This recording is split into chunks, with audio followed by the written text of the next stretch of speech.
अहो मी सांगते तुम्हाला, मी कोण नसतं कोणाचं, कारण कधीच कोणाचं कोणापासून अडत नाही, कारण कोणीच कोणासाठी आयुष्यभर रडत नाही. अरे जगतात त्या गायी सुद्धा ज्यांचं वासरू गेलंय, अरे जगते ती आई सुद्धा जिचं लेकरू मेलंय. अरे आई नसलेली पोरं सुद्धा या दुनियेत घडतात. मग तुम्हीच सांगा, कोण जन्मदात्यांच्या मागे जीव सोडतात? अरे प्रियसी म्हणते प्रियकराला का मी तुझ्याशिवाय मरून जाईन, आणि प्रियकर म्हणतो प्रियसीला की मी तुझ्याशिवाय कसा राहील.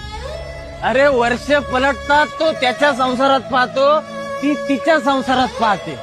अरे एक पान पडलं म्हणून सगळं झाड पडत नाही, कारण कोणाचंच कोणा वाचून कधी अडत नाही. म्हणून सांगतो, एकटं राहा आणि स्वतःवर प्रेम करा.